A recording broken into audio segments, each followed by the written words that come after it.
你有 mute 掉吗？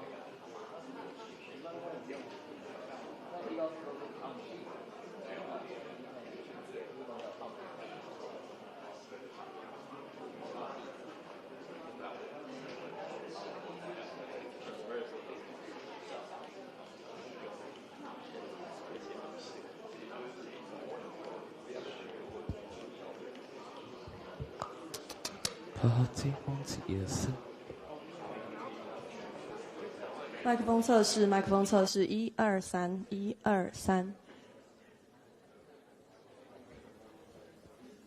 麦克风测试，麦克风测试，麦克风测试，1、2、3，1、2、3。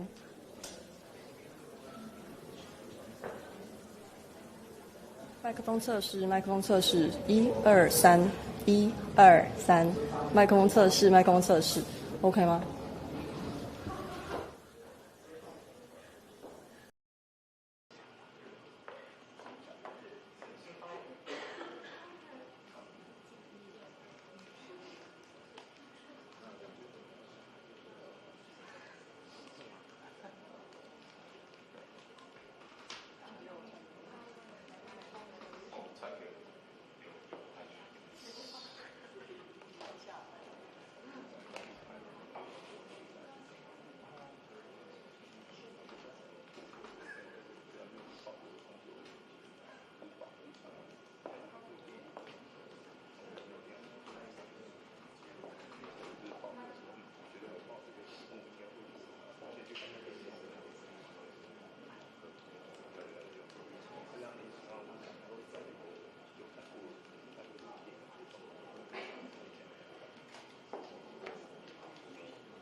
讲话来上，讲话来往前，对。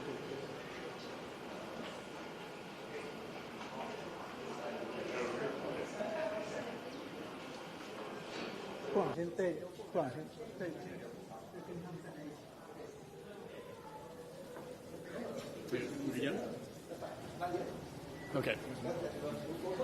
Okay. And ladies and gentlemen, good afternoon. Welcome to this press event. Yes. Welcome to this press event for the U.S. bipartisan congressional delegation led by Chairman Michael McCaul of the House Foreign Affairs Committee. In the beginning, allow me to introduce our distinguished guest, the Minister of Foreign Affairs, Dr. Lin Jialong, Lin 部长. Chairman Michael McCaul, Congressman Jimmy Panetta, Congresswoman Yang Kim, Chair of the Indo-Pacific Subcommittee, Congresswoman Chrissy Houlihan, Congressman Joe Wilson, Congressman Andy Barr, the co-chair of the Congressional Taiwan Caucus. First, I would like to invite Minister Lin to address the audience. Good afternoon, ladies and gentlemen. It's a great honor and pleasure for me to welcome the bipartisan delegation appointed by House Speaker Mike Johnson to Taiwan. This delegation is led by Chairman Michael McCaul of the U.S. House Foreign Affairs Committee. Along with the committee are members of the House, including Congressman Jimmy Canada, and also Congresswoman Jin Ying-yu, very familiar friends, Yong Kim, who is the chair of the Indo-Pacific Subcommittee. The members include Congresswoman Chrissy Holohan and Congressman Joe Wilson and Congressman Andy Barr, who is also a co-chair of Congressional Taiwan Caucus. First of all, I want to thank Speaker Johnson for sending this esteemed delegation to Taiwan to congratulate President Lai on his inauguration with the people of Taiwan in celebrating this important moment and another milestone in Taiwan's democracy. Chairman McCaul and members of his delegations are very important and staunch supporters of Taiwan in the U.S. Congress. Under his strong leadership, the Foreign Affairs Committee has passed legislation after legislations that helps advance the Taiwan-U.S. relationship and strengthen Taiwan's self-defense capabilities for us to safeguard Taiwan's democracy and freedom. And thank you, Chairman McCaul. Your visit today could not be timelier. This year marked the 45th anniversary of Taiwan Reaction Act. And also, you are the very first congressional delegation I received after assuming the office as the foreign minister.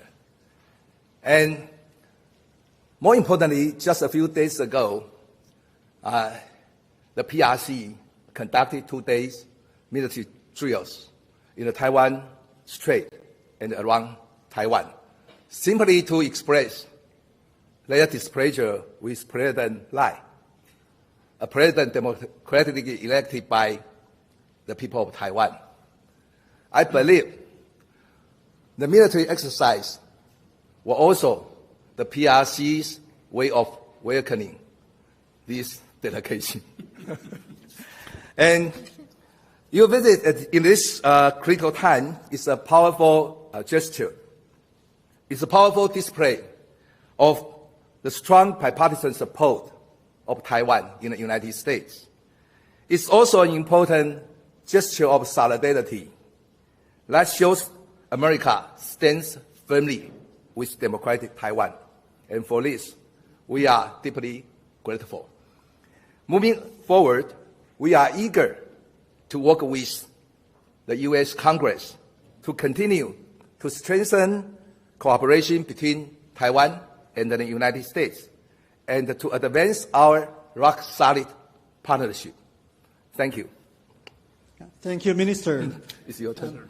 Please be seated. Well, thank you.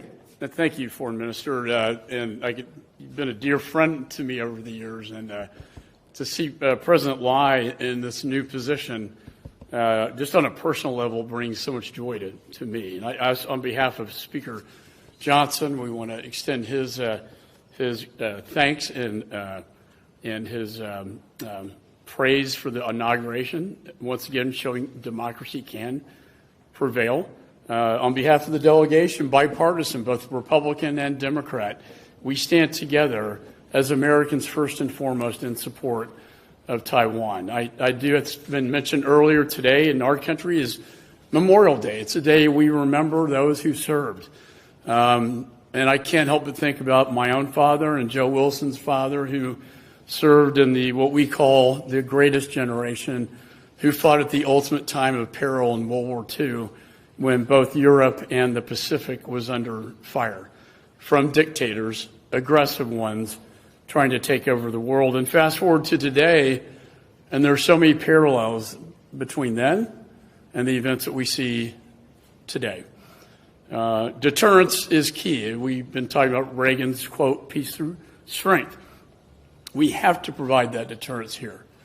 As you mentioned, a year ago when I was here, I'm starting to think it's me they don't like, but I know the inauguration, they did the same thing a year ago with a not so warm reception. And more than anything, I see it as a intimidation tactic to punish democracy, because they don't like democracy. And I know Chairman Xi would often tell President Tsai that, democracy doesn't work.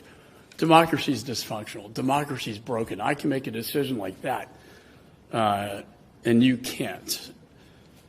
The only problem is in his governance, there is no freedom.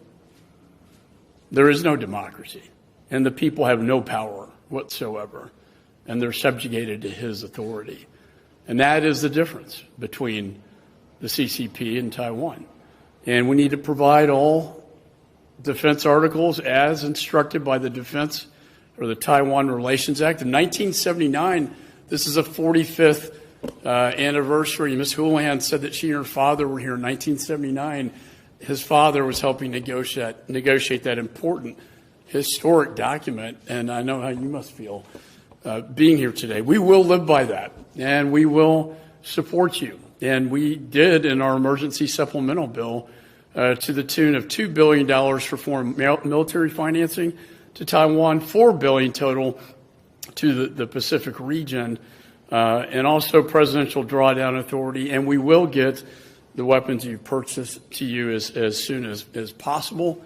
But at the end of the day, I'd just like to think about peace and prosperity. You don't have peace and prosperity without strength and deterrence. Without strength, it invites aggression, conflict, and war. We've seen it in history over and over again. We want to provide you, working together, that deterrence. And we also want to provide you that prosperity and peace. Think about, in the 40s, making transistor radios, and now this beautiful island is the leader in semiconductor technology. 90% of the global manufacturing occurs right here in Taiwan, and 60% of the international trade goes through the Taiwan Strait. So when people ask me in the United States, why is Taiwan important? It's the people. It's democracy. It's freedom. It's a prosperity. It's what you bring in science and technology and innovation. And it's because the people of Taiwan are just like the people of the United States. And so that, sir, I just want to thank you for having us. I know at this point in time we're going to open it to questions, and I want the members to participate as well. Yeah, thank you, Chairman, for your inspiring words.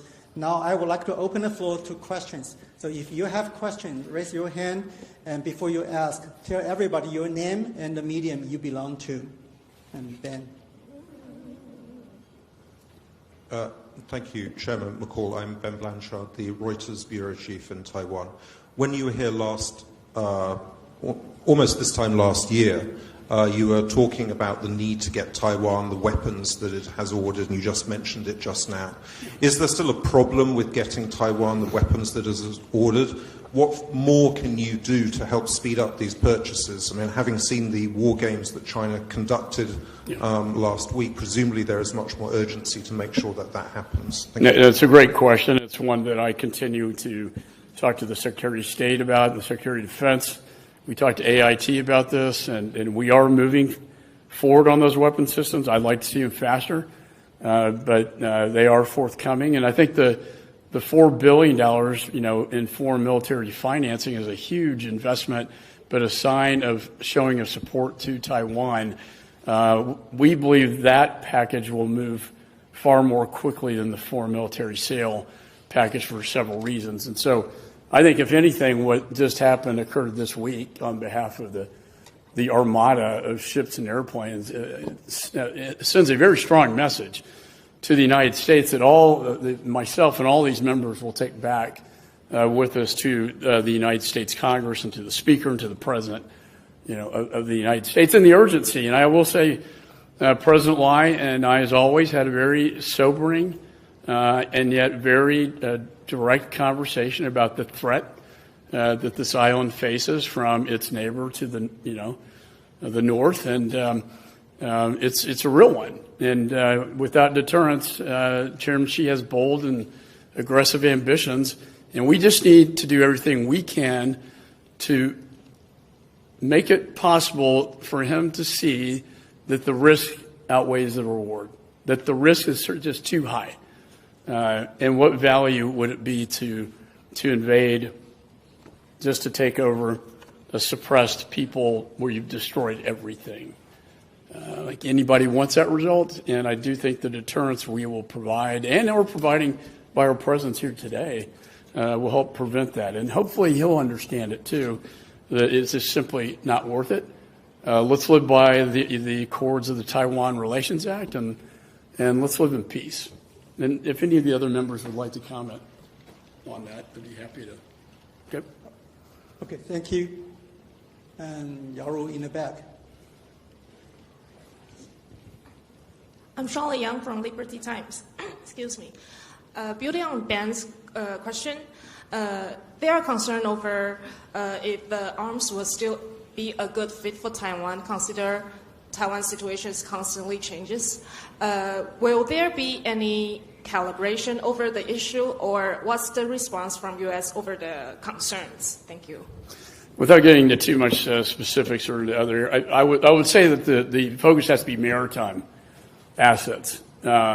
If what they did the last couple of days was essentially a preview of what a blockade would look like, and it actually gave us some warning and indications about what that would look like in terms of a response by Taiwan and or possibly the United States. So that looking at what they did, what type of military assets would most likely deter and stop that?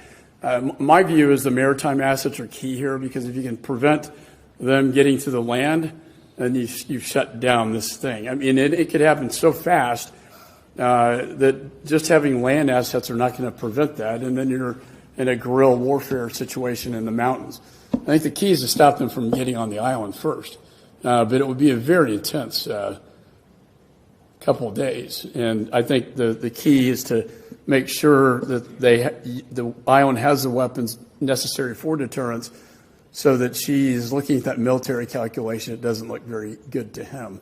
And that's why, again, the Harpoons anti-ship submarines, we have AUKUS now with the UK, the United States, and Australia, now working together on nuclear submarines and other technologies, AI, quantum, to help countering the influence of China. We also have the Quad that involves India to help counter the malign influence of China.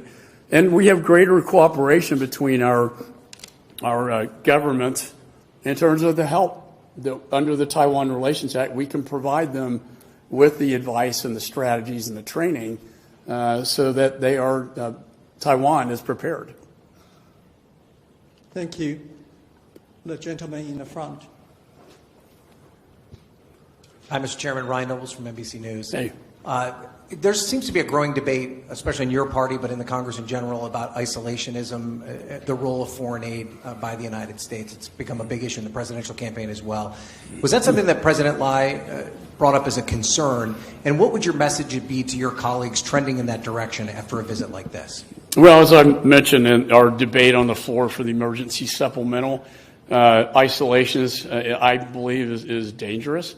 I believe we after World War II, are a leader of the free world, a leader of NATO. We cannot shrink from that responsibility.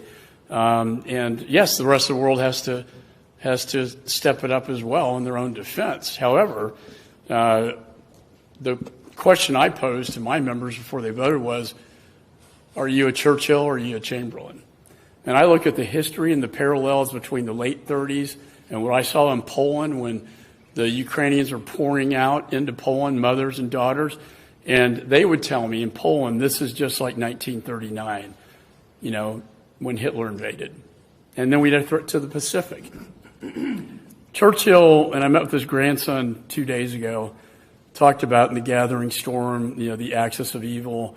And in it, he talks to Roosevelt about what do we call this war? And Churchill says it's the unnecessary war because it didn't have to happen. It could have been prevented. We are at that same point in history right now. A war doesn't have to happen here, and it's unnecessary. But we need to do everything in our power to prevent that from happening. So I would just have my colleagues, study history. And you don't want history to repeat itself. And we can learn, a great deal, I think, from history. And I don't know, does any other, yeah.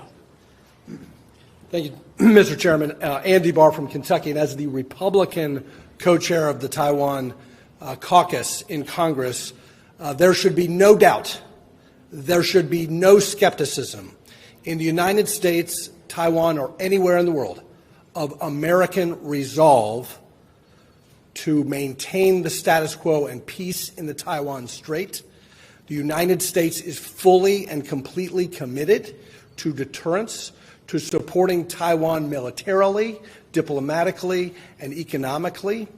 We agree with President Lai that peace and stability and the strength is indispensable for global security and prosperity. And we were here today, and we are here this week, not just to congratulate a new administration and president and the new president and vice president for an election victory. We are here to celebrate a victory for democracy, and we stand in bipartisan unity in support of that freedom and democracy. Thank you. Mark, in the back. Hi, this is Mark from United Daily.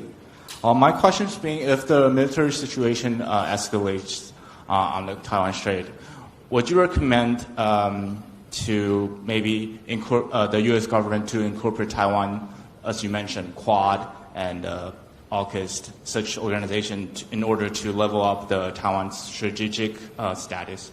And also, you have mentioned, I think it was during March that you said you will come visit on the 20th. Now it's the 26th, 27th. I don't know what has affected your schedule. Thank you. Right. Well, and let me echo Andy Barr. The resoluteness which the United States Congress has behind Taiwan is extremely strong. And even though there are debates about other theaters of war, the Pacific theater, I can tell you there was no division or dissension when it came to Taiwan in the Congress. And, is it going to escalate? I would say it's escalated over the last couple of years. I don't think we've seen this threat coming from them to really in a response to a fair and free democratic election. And we know that they are building up their weapon systems. They're advancing. We are looking at export controls and everything from semiconductors to AI as they advance into AI warfare systems. And it's a great power competition. And Taiwan is in it. And Taiwan is leading it in many respects with the technology that it performs and creates. And so that's why we're with Taiwan in this. I hope it doesn't escalate, but I think Chairman Xi has made it clear that he envisions himself almost as a Chairman Mao type that wants to restore the imperial China and is intent on the South China Sea. And perhaps it's a legacy issue, but again, I think from our perspective, that $4 billion and getting all the other weapons in are going to send a wake-up call, and I think delegations like this speaking in support and from other countries. The Quad The thing that is, of course, we can't call her an ambassador, although she is, and I get, they sent me a warning: do not visit Taiwan because you're in violation of the One China policy, because they don't recognize the president's status. And I say to them, they're in violation of the One China policy. But we do have to be careful with certain red lines that we know the PRC has, not to cross those lines, because that would end up in a catastrophic war. And so we have to be very careful with our diplomacy not to cross those red lines. Yes, under the Taiwan Relations Act, we can provide as much as defense articles as we possibly can. And we can work with and train the Taiwanese. And if, God forbid, it got to that point where the American people would have to make a very tough decision if the island was unprovoked, in an unprovoked manner was invaded, then it would be to the American people and the United States Congress and my committee that has the power to declare war how to deal with that. But my job right now is to make sure we do everything we can to make sure we never end up in that situation, and to make sure the deterrence is here to stop that from ever happening, and then also to make sure there's great economic vibrancy. That's why we're talking about a tax treaty with Taiwan and a trade treaty with Taiwan, all of which will strengthen Taiwan. Thank you. Wall Street Journal. Hi, this is Joe Yu Wang with the Wall Street Journal, and thanks for having us here. My questions would be on, the upcoming election in the U.S. later this year. I'm just wondering if this is something, between, your conversations with President Nye, and I guess one of the scenario would be a possible or potential Trump re-elections, and I'm just wondering if you have any advices for President Nye, to work with the United States under that scenario. Thank you. What's the last part of that? President Nye really understands it, and he understands the importance of our relationship. And we were making it very clear to all of you today that the United States strongly stands with Taiwan. And regardless of which candidate wins the presidential, I do not see that support wavering whatsoever. The current president, I think, just came out with a very strong statement I just read, once again, that he supports the defense of Taiwan, in his words. And I know that, President Trump, I've dealt with Mike Pompeo quite a bit. He and I worked on a lot of things together, and I don't have enough time to talk about them all, but a lot of it had to do with right here, protecting Taiwan. And so either way, I think it's important for the people of Taiwan to know that election will not impact the American people's resolve and support. Thank you. Maybe the last one. The last one. I think we got two right here. Thank you. Chris Buckley from the New York Times. Hey. Just to return back to that question of the backlog of undelivered arms sales to Taiwan. Now, by some estimates, that backlog is now approaching $20 billion, and the supplemental funding that's come through may make a marginal difference, but there seems to be a lot on both sides that's holding back faster deliveries. I wonder if you could give us your diagnosis about what needs to be done on both sides to make these deliveries come through faster, both on the Taiwanese and US sides, and what ideally should we see happening in that space in the next few years? Is it simply a problem of the United States' limited military-industrial base at this point? I do think part of it's a defense-industrial base issue that has been highlighted to my attention ever since I've become chairman. When I sign off on weapons, we have to wait a period of 2 to 5 years for them to go into country, and I think that is way too long. And in the case of Taiwan, it's way too long. Some of these weapon systems go back to 2020, so 4 years ago. Now, I put a continuous pressure on the defense contractors and the administration and the Department of State and Defense to get these defense articles out as quickly as possible.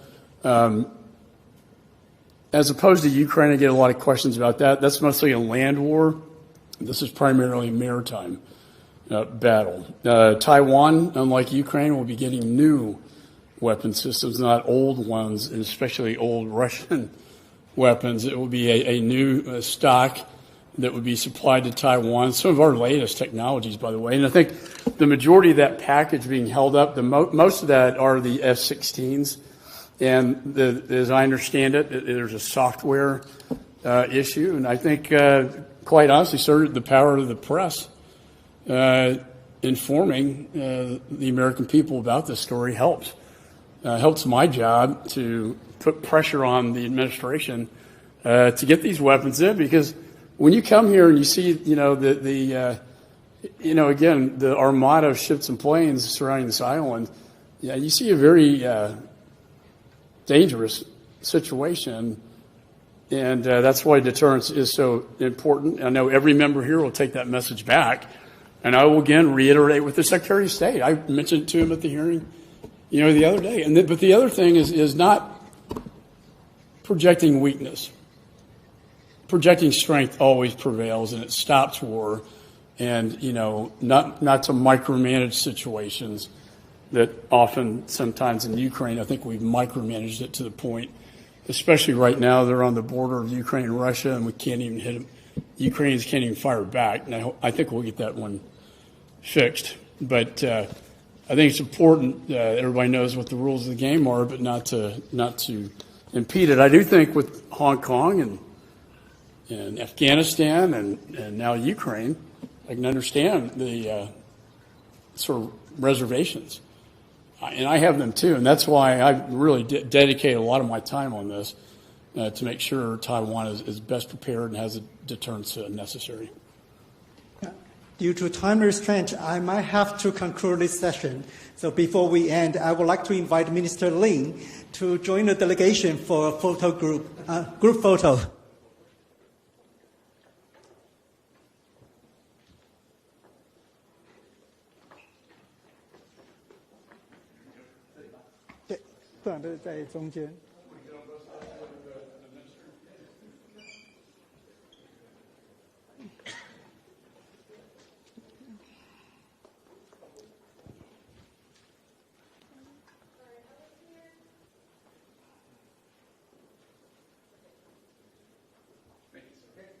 Yes.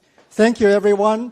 And let me thank the delegation once again for traveling from afar to be with us. Thank you for your support. Thank you, everyone, for attending this event. I wish everyone a good day. Thank you.